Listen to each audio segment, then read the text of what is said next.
महाराज परीक्षित मृगयारू फेरी किछि काल विश्राम कलापरे उठिबा संगे संगे आश्रम करिथिबा महापराध तांको परिताप रे दग्ध करुतिला कि मतिभ्रम तांकर न घटिला। से प्रजारक्षक राजचक्रवर्ती से पुणी जड़े तपोधन को से बोली अपमान देले। यह महापाप तार उपयुक्त प्रतिकार कौन हो पारे। पुणी थरे आश्रम को जाई ऋषि को क्षमा भिक्षा करिवे ना तांकर दंड मुंड पाति नेबे कौन से करिवे। एपरि भाव आंदोलित होता समय जड़े द्वारपाल आसी तांकर सम्मुखरे करजोड़ी उभा है। महाराज ताकू देखी कारण कौन बोली पचारे से कहला, महाराज समीक महर्षि द्वारा प्रेरित जड़े ऋषिकुमार आपण दर्शन प्रार्थी। महर्षि पाखरु से किसी जरूरी संदेश नहीं आइसंती। आपण सन्निधि को आसवा लगी से बड़ आतुर। कौन तांको कहबी मते आदेश करंतु। महाराज परीक्षित एक सुरम्य पलंक उपरे तकिया उपरे आउजी बसतांती। कोमल तल्पर शुभ्र आच्छादन उपरे मल्ली पुष्प बिंछा होता है। भृत्य मुखर संवाद शुणी से मल्ली पाखुड़ा गुड़िक तांक देह को निआझुल भल लगिला। मन होतिला से जेपरि पलंक उपरे बसी नाहांती बसिचंती एक सर्पसज्जारे। सर्पर फू फू शब्द तांक कान रे बाजुथिला। सते जेपरि से आघात करिबा लाखी समुद्यत। परीक्षित एक लंफ दे पलंक ओह्लाई आसिले। द्वारपाल को पाखक डाकी पचारे, ऋषिकुमार कौन कहला। से चिंतित जना जाउची कि तार मुहरे क्रोधर लक्षण प्रकाश पाई ना आनंद और शांतिर प्रसन्नता फुटी उठी। एपरि भाव उत्तर पाई अपेक्षा न करी से प्रश्न पर प्रश्न पचारि जाउथांते। बिना अवनत द्वारपाल उत्तर कला, राजधिराज से ऋषिकुमार परम शांति मूर्ति। से महाराज जयकार करुची। क्रोधर कौन से लक्षण चिन्ह तार मुहरे नहीं। एत बेलू परीक्षित एक प्रकार स्थिर चित्त है। ऋषिपुत्र को से कि उत्तर दे आईची बोली पचारे द्वारपाल कहला, प्रभु मुझे विप्रोत्तम को कहली जे महाराज क्लांत हो अरण्य फेरी से विश्राम कर उठला परे मु तुमको आगमन संवाद तांको देवी। परीक्षित पुणी पचारे, तोर कथा शुणी से कौन कहला। द्वारपाल उत्तर कला, प्रभु ऋषिकुमार कहले जे छामुक दर्शन निमंते से बड़ व्यग्र। से खूब जरूरी किसी संवाद तांको गुरुंक निकटरू धरी आइछंती एवं तेणे प्रति मुहूर्त तांकर गुरुदेव तांकर प्रत्यावर्तन प्रतीक्षा करुचंती। जेते चंचल राजांक दर्शन मिलिबो सेते भल। रही रही से राजांक मंगल हेउ ध्वनि करुचंती। मु तांको उन्नत आसन ग्रहण करिबा पई अनुरोध करिथिली, किंतु से द्वारदेश रे दंडमान होई प्रति मुहूर्त आपणक डाकर प्रतीक्षा करुचंती। परीक्षित नेत्रर आनंदाश्रु पोछि देई किरीटी मंडित राज परिच्छेद कथा भूली जाई एक वस्त्रे नग्न तथा तुरित पदरे ऋषिकुमार पाखरे जाई पहुँचिले। ऋषिकुमार को साष्टांग प्रणिपात करी राजा तांकर हाथ धरी भीतर को नहीं गले। तांको उन्नत आसन रे बसाई निजे भूमि उपरे बसी तांकर शुभागमन कारण पूछा कले। मुनि कुमार कहले, राजन मोर गुरुदेव समीक महर्षि आपण को प्राणपूर्ण भाव रे आशीर्वाद कर किछि जरूरी विषय आपण को जणावा निमंते मते आदेश करिसंती। यदि कहला बेले ऋषिकुमार नेत्ररू लुह गड़ी जाउथिला। से ताहा पोछुथिबा देखि राजा बड़ आतुर भाव कहले, ऋषिपुत्र से विषय कौन मते अविलंब न करी कह। मो द्वारा किछि करिवार जदि थाए मु सेति लागि प्राणपात करने को प्रस्तुत अछि। जदि मोर राज्य उपर को कौनसी दुर्दिन आसबार अछि तार प्रतिकार सूचित कले ताहा शिरोधार्य करी मु उपयुक्त व्यवस्था ग्रहण करी। ऋषिपुत्र कहले, राजन आपणक राज्य किंबा महाऋषि मानक उपरे कौनसी प्रमाद पड़ी नहीं, पड़िबार आशंका मध्य नहीं, किंतु आपणक उपर को खूब अशुभ घटी आसुची। ऋषिकुमार मुखरू एभली संकेतपूर्ण वचन शुणी परीक्षित कहले, ऋषिपुत्र मु धन्य। महाऋषि माने ओ मोर प्रजा माने शुभरे थिले मोर कौन अशुभ घटिले चिंता नहीं। से मानकर सुख शांति ही मोर उल्लास निश्वास। तुमर गुरुदेव कि संदेश पठाई मते वर्तमान कह। मुनि शिष्य उत्तर कले, महाराज अज्ञान रे फलाफल विचारहीन भाव जो एक महापराध घटी जाइछि सेथिलागि मोर गुरुदेव बड़ चिंतित। से विषय आपण को ज्ञात करने निमंते मते एटा को पठाइबार एकमात्र कारण। परीक्षित आतुर भाव पचारे, ताहा कि प्रकार अपराध किए कला दयापूर्वक मते विशद भाव कह। ऋषिपुत्र उत्तर देले, महाराज मोर गुरुपुत्र श्रृंगी बयस से बालक हेले मध्य अविचल पितृभक्ति जोगु से महाशक्तिधर पिता ही तांकर भगवान एवं पितांक जोगक्षम ही तांकर ध्येय पितांक मर्यादारे आंज आसवा तांक पाखरे असह्य आपण आश्रम को जाई जो कारणरू आपणकर सेपरी बुद्धि जात है केजाणी ଶୃଙ୍ଗୀଙ୍କ ପିତୃଦେବ ଓ ମୋର ପରମାରାଧ୍ୟ ଗୁରୁଦେବ ଶମିକ ମହର୍ଷିଙ୍କ କଣ୍ଠରେ ଗୋଟିଏ ଅମୃତ ସର୍ପ ଲମ୍ବାଇ ଦେଇ ଆସିଲେ।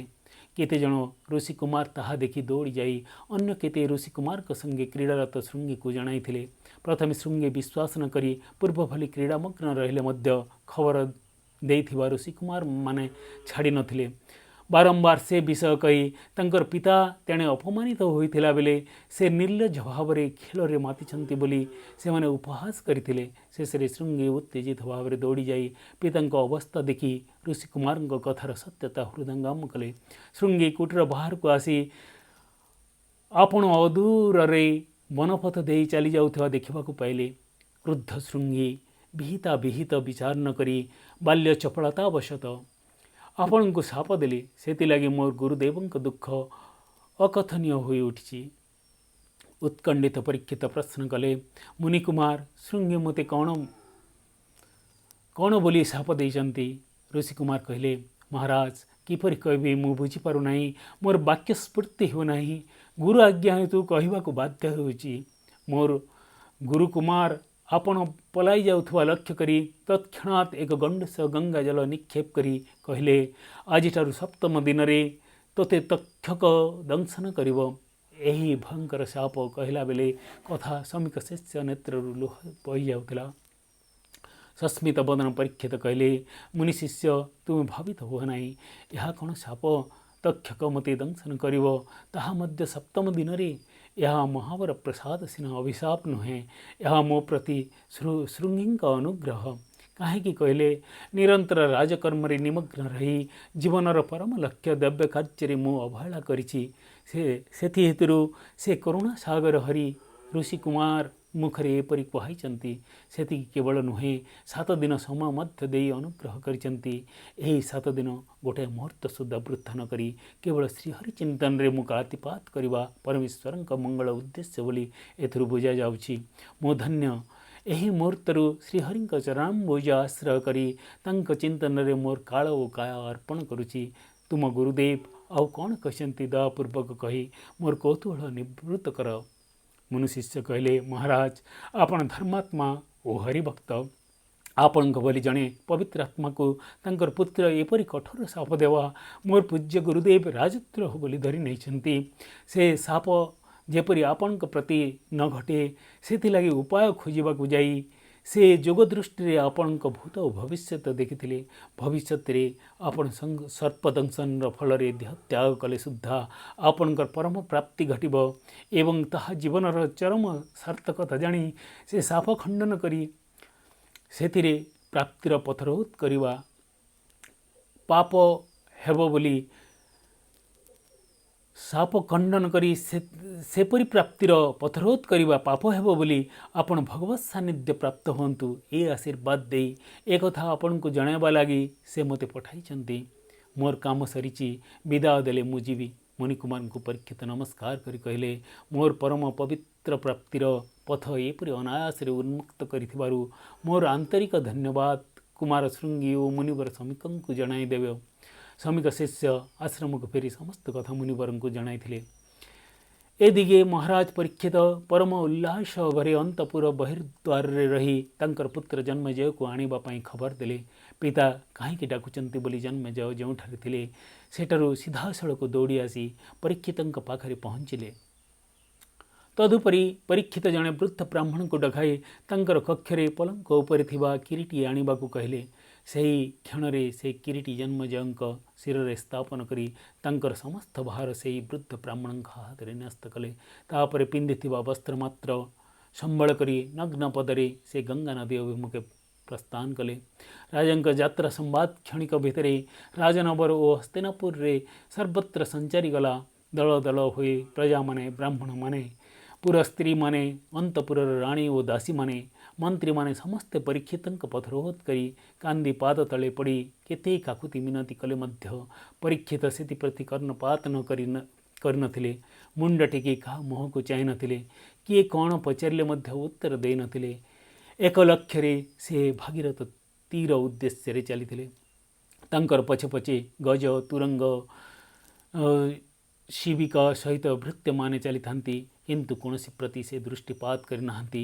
ଅନ୍ନ ଜଳ ବିନା ନିରାହାର ବ୍ରତ ଧରି ପ୍ରତି ନିମିଷ ହରିନାମ ଚିନ୍ତନ କରି ସେ ଚାଲି ଚାଲି ଯାଉଥିବା ଦେଖି ପ୍ରତ୍ୟେକଙ୍କ ହୃଦୟ ବିଚଳିତ ହୋଇଥିଲା।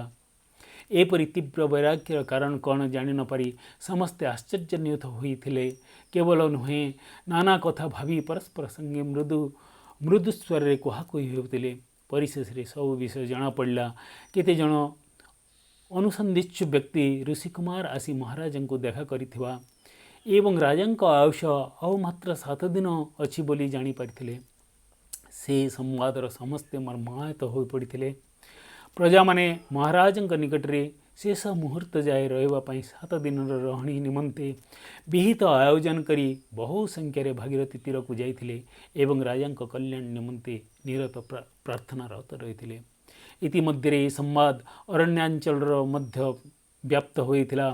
ସେଠାରୁ ହଜାର ସଂଖ୍ୟାରେ ଋଷି ମୁନି ତପସ୍ୱୀମାନେ ଦଣ୍ଡକମଣ୍ଡଳ ସହ ଧାଡ଼ି ଧରି ଭାଗୀରଥୀ ତୀରରେ ପହଞ୍ଚିଥିଲେ।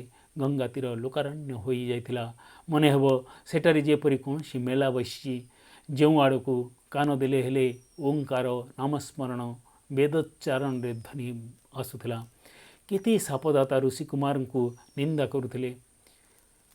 ଅଳ୍ପକାଳ ମଧ୍ୟରେ ଭାଗୀରଥୀ ତୀର ଏତେ ଜନବହୁଳ ହୋଇ ଉଠିଥିଲା ଯେ ତୀରର ବାଲୁକା ରାଶି ଓ ଗଙ୍ଗାର ଜଳଧାର ଅନତି ଦୂରରେ ଦୃଷ୍ଟିଗୋଚର ହେଉନଥିଲା।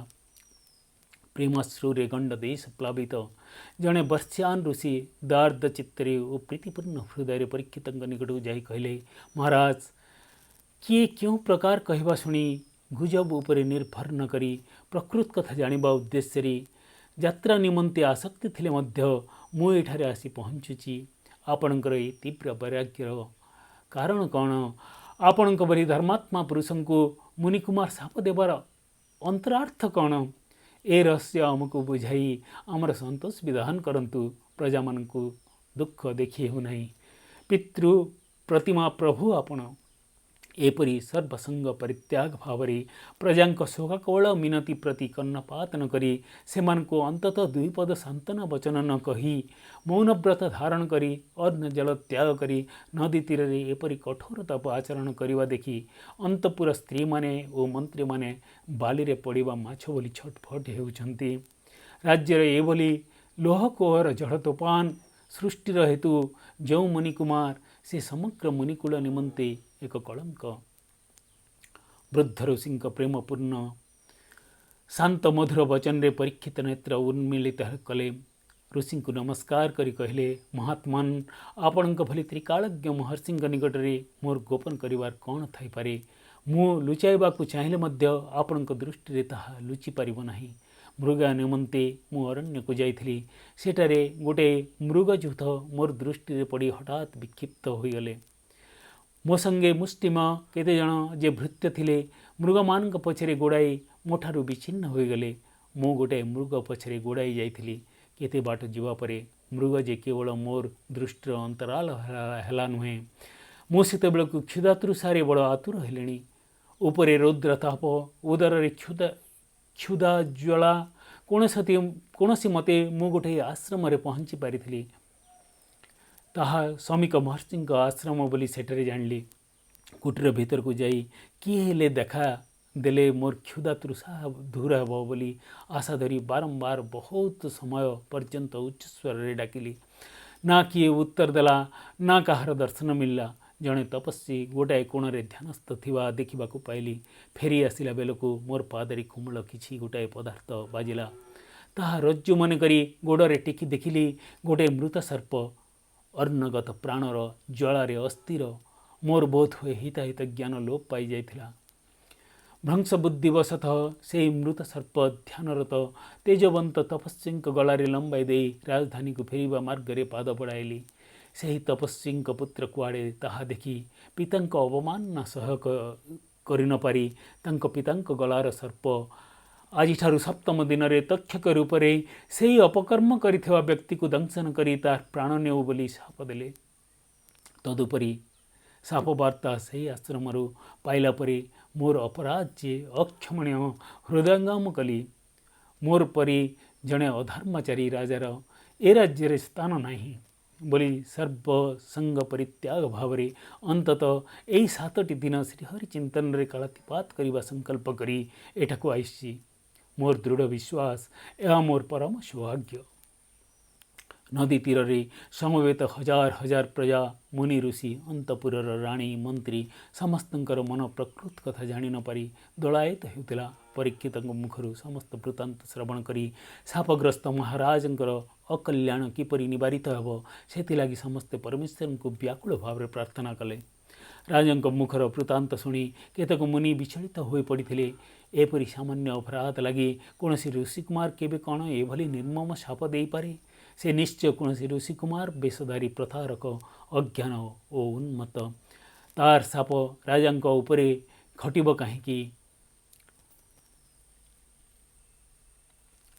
राजा चिंतित हवा अनावश्यक शाप प्रति कौन गुरुत्व अर्पण न करी से माने नाना भाव आलोचना करुवा परीक्षित शुणुले हाथ जोड़ी कहले हे महानुभव मुनिवृंद मो प्रति गभीर अनुकंपा और अनुग्रह हेतु आपण माने किपरि भावुचंती सिना मोर अपराध किसी सामान्य नुहे महात्मा मान को अवमान करबा ठारू बड़ी पाप आउ किछि नाही।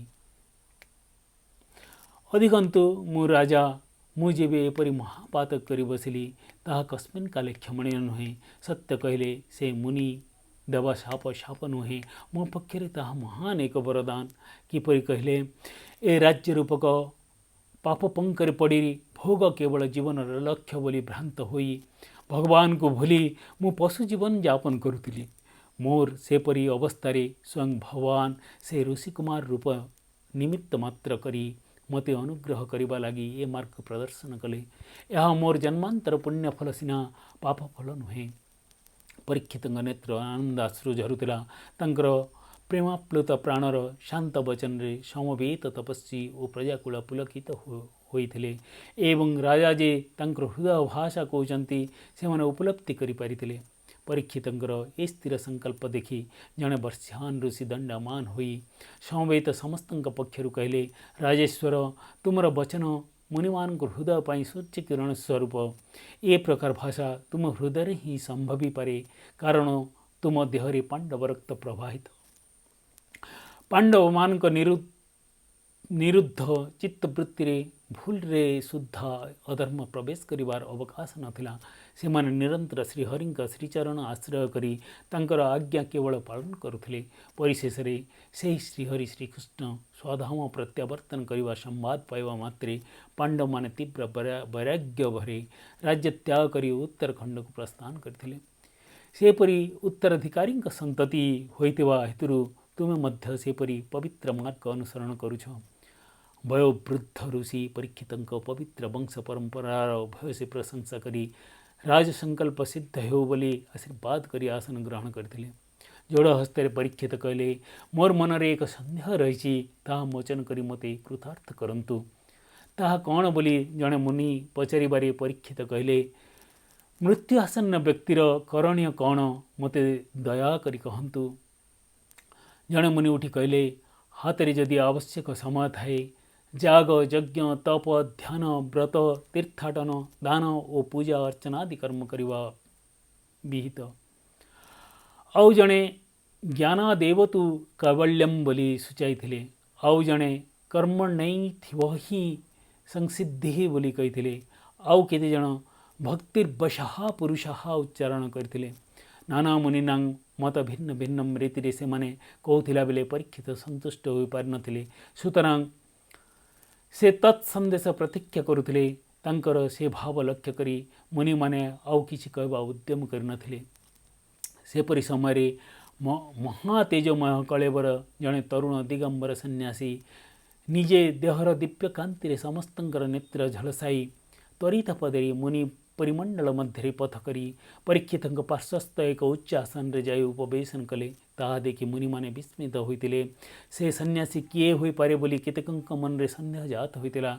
आपात दृष्टि से मुनि कुमार किंतु तंकर ठाणी ओ आचरण जड़े साधारण सन्यासी नुहे मने हब कौन वरिष्ठ आचार्यंकर ବୟସରେ ତରୁଣ ମାତ୍ର, କିନ୍ତୁ ଶରୀରରେ ଦିବ୍ୟ କାନ୍ତି ତାଙ୍କର ତତ୍ତ୍ୱଜ୍ୱାଳା ଜ୍ଞାନର ପରିଚୟ ଦେଉଥିଲା।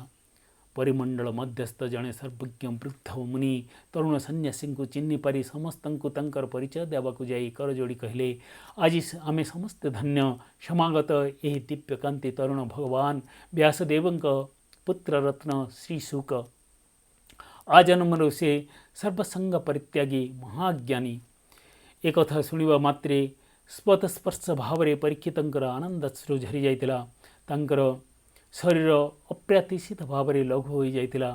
ଭୂମି ଉପରୁ ଘୋଡ଼ି ଉପରକୁ ଉଠିଲା ପରି ସେ ତତ୍କ୍ଷଣାତ୍ ରଜ୍ଜୁ ଦେହରେ ଉଭା ହୋଇ ଶୁକମୁନିଙ୍କ ପାଦ ତଳେ ସାଷ୍ଟାଙ୍ଗ ପ୍ରଣାମ କରିଥିଲେ। ତାଙ୍କର ଶରୀର ଆନନ୍ଦାତିଶଯ୍ୟରେ ଚଳଶକ୍ତି ରହିତ ହୋଇପଡ଼ିଥିଲା।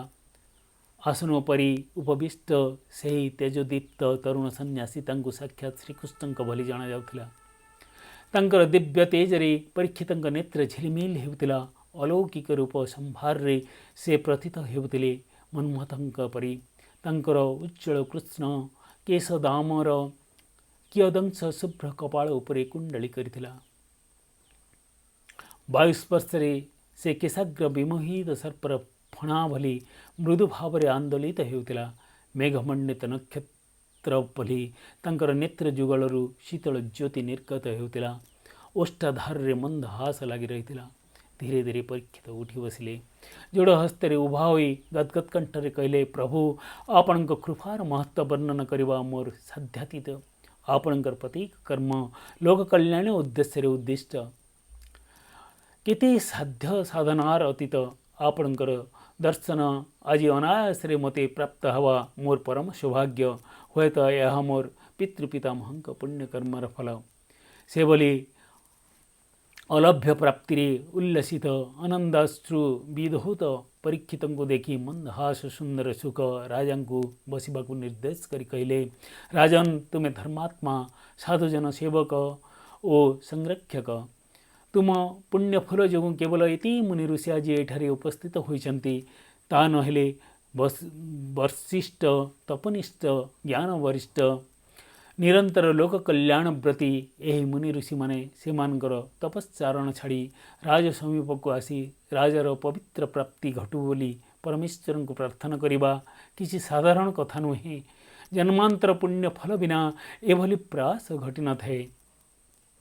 ଶୁକଦେବଙ୍କ ମୁଖକୁ ଚାହିଁ ପରୀକ୍ଷିତ କହିଲେ, ପ୍ରଭୁ, ମୁଁ ଯଦି ସେପରି ପୁଣ୍ୟାତ୍ମା, ଧନ୍ୟାତ୍ମା ଓ ଧର୍ମାତ୍ମା ହୋଇଥାନ୍ତି, ମୋ ଉପରେ ବିପ୍ରଶାପ ପଡ଼ନ୍ତା କାହିଁକି? ମୋ ଭିତରେ ସେପରି ବିପରୀତ ବୁଦ୍ଧି ଉଦୟ ହୋଇଥାନ୍ତା କାହିଁକି? ଏଠାରେ ଉପନୀତ ମହାତ୍ମାମାନଙ୍କର ଦର୍ଶନ ମୋର ପୁଣ୍ୟ ବଳ ଯୋଗୁଁ ଘଟିନାହିଁ। ମୋର ପୂର୍ବଜମାନଙ୍କ ପୁଣ୍ୟ ଫଳ ଲାଗି କେବଳ ମୋର ଏ ପ୍ରାପ୍ତି ଘଟିଛି। ଏ ବିଷୟରେ ମୋର କୌଣସି ସଂଶୟ ନାହିଁ। ଆପଣଙ୍କ ପିଉସୀ ପୁଅ ଭାଇ ଶ୍ୟାମସୁନ୍ଦର ମୋର ପିତାମହଙ୍କ ସମସ୍ତ ଅଭୀଷ୍ଟ ପୂର୍ଣ୍ଣ କରିଥାନ୍ତି। ସେମାନେ ସେପରି ସୌଭାଗ୍ୟଶାଳୀ ଥିଲେ ବୋଲି ସେମାନଙ୍କର ଆନନ୍ଦ ନିମନ୍ତେ ଆଜି ଆପଣ ଅନୁଗ୍ରହ କରି ମୋତେ ଦର୍ଶନ ଦେଇଛନ୍ତି ସିନା, ଏଥିରେ ମୋର କୃତିତ୍ୱ କିଛି ନାହିଁ। ରାଜାଙ୍କ ଦୀନଭାବ ଲକ୍ଷ୍ୟ କରି ତାଙ୍କୁ ପାଖକୁ ଡାକି ଶୁକଦେବ କହିଲେ, ରାଜନ୍, ସେପରି ଭାବ ନାହିଁ। ପ୍ରାପ୍ୟ ପ୍ରାପ୍ତି କହିକରି ଆସେ ନାହିଁ କି କହିକରି ଯାଏ ନାହିଁ। ଯାହାର ପ୍ରାପ୍ତି ତାର ଜଣକର ପ୍ରାପ୍ତି ସଙ୍ଗେ ଅପରର ସମ୍ବନ୍ଧ ନଥାଏ। ଯେତେ ସବୁ କାୟ ସମ୍ବନ୍ଧ ତତ୍କାଳିକ ଅନୁବନ୍ଧନ ମାତ୍ର। ପ୍ରାପ୍ତି ଜନ୍ମାନ୍ତର ପାପ ପୁଣ୍ୟ ଫଳ ସଙ୍ଗେ ସମ୍ବନ୍ଧିତ। ସେ ବିଷୟରେ ଚିନ୍ତିତ ହେବା କି ସନ୍ତୁଷ୍ଟ ହେବାରେ କୌଣସି ସାର୍ଥକତା ନାହିଁ। ମୁଖ୍ୟ ହେଉଛି ବର୍ତ୍ତମାନ କାଳକୁ ପବିତ୍ର କରିବାର ପ୍ରଚେଷ୍ଟା। ଏଭଳି ସାନ୍ତ୍ୱନା ବାକ୍ୟରେ ଶୁକଦେବ ରାଜାଙ୍କ ମୁଣ୍ଡ ଆଉଁସି ଦେଇ ଆଶୀର୍ବାଦ କରିବା ଦେଖି ଉପସ୍ଥିତ ମୁନି ଋଷିମାନେ ବଡ଼ ଆନନ୍ଦ ଓ ସନ୍ତୋଷ ଲାଭ କରିଥିଲେ। ଶୁକଦେବଙ୍କ ସ୍ପର୍ଶ ସୁଲଭ ଲଭ୍ୟ ନୁହେଁ। ତାଙ୍କ ସଙ୍ଗେ ସମ୍ଭାଷଣ ଆହୁରି ଦୁଷ୍କର। ସେପରି ସୌଭାଗ୍ୟ ଏପରି ଅନାୟାସରେ ମହାରାଜଙ୍କୁ ପ୍ରାପ୍ତ ହେବା ସେମାନଙ୍କର ଅଜ୍ଞାତ। ତାଙ୍କର କୌଣସି ଜନ୍ମାନ୍ତର ପୁଣ୍ୟର ଫଳ ବୋଲି ମୁନିମାନେ ପରସ୍ପର ଭିତରେ ଆଲୋଚନା କରୁଥିଲେ। ଇତିମଧ୍ୟରେ ପରୀକ୍ଷିତ ଶୁକଦେବଙ୍କୁ ଚାହିଁ କହିଲେ, ପ୍ରଭୁ, ମୋର ଏକ ସଂଶୟ ରହିଛି। ତାହା ଦୂର କରି ମୋର ପ୍ରାଣ ଶୀତଳ କରନ୍ତୁ। ସେହି ବିଷୟରେ ହିଁ ମୁଁ ଏଠାରେ ଉପଗତ ମୁନିଶ୍ରେଷ୍ଠମାନଙ୍କୁ ନିବେଦନ କରୁଥିଲି। ଠିକ୍ ସେହି ସମୟରେ ଆପଣଙ୍କ ଦର୍ଶନ ଲାଭ ସୌଭାଗ୍ୟ ମୋର ଘଟିଲା। ସେ ସଂଶୟ ଆପଣ ଅବଲୀଳା କ୍ରମେ ଦୂର କରିପାରିବେ। जोड़हस्त राजा वचन शुणी सुखदेव कहले, परीक्षित तुम समस्त संशय दूर करने उद्देश्य ही मोर एठाक आगमन। तुमर जहाँ पचार अच्छी पचार सबुथिरे मीमांसा जोगाई मु तुमर संतोष विधान करी। सुखदेव वचन शेष हवा संगे संगे मुनि ऋषि मैंने धन्य धन्य कही करता ध्वनि करते। परीक्षित न तो जानु हुए कहले, प्रभु आसन्न मरण मुखरे एक निर्दिष्ट समय मरुछि बोली जानिबा व्यक्तिर करणीय कण, तार चिंतनीय कण, पुनर्जन्म निवारण निमंते तार कि पंथा अवलंबनीय, संप्रति यही तीनोटी विषय संशय मते पीड़ित करुछि। ए परिस्थिति रे मोर परम पुरुषार्थ कौन, कृपा करी मते कहंतु। परीक्षित प्रार्थना अंगीकार करी महामुनि सुख कहले, राजन तुम्हें प्रापंचक विषय चित्त अपसारण करी जगन्मोहन श्रीहरि उपरे लय रख। मो तुमको भगवत तत्व कहबी। प्रीतिपूर्वक शुणिबा ताहा अपेक्षा अधिक पवित्र कर्म, पवित्र चिंतन और पवित्र तपस्या किछि नाही। नरतनु एक सदृढ़ नाव, श्रीहरि कथा तार निपुण क्षेपणी, संसार भवसागर नारायण ही उपयुक्त नाविक। आज ये समस्त पवित्र वस्तुर प्राप्ति तुमर समीपस्थ होइछि। तुम्हें पचारिबा प्रश्न लोक कल्याण निमंते सिना कौन व्यक्ति विशेष पाए नुहे। विचारणीय समस्त विषय मध्य सर्वश्रेष्ठ होउछि आत्मतत्व। समस्त जीवराशि निमंते अंतिम काल ध्रुव, ताहा अलंघनीय। सही अपरिवर्तनीय मुहूर्त अनुसरित पुरुषार्थ प्रत्येक प्राणी निमंते अतीव गुरुत्वपूर्ण, कारण ताहा उपरे पुनर्जन्म निर्भर करे। अतएव तुम्हें पचारिबा प्रश्न तुम भितरे जन्मी थिबा संशय लोक कल्याण कार्य निमंते सिना तुम निमंते केवल नुहे। कहूछि शुण।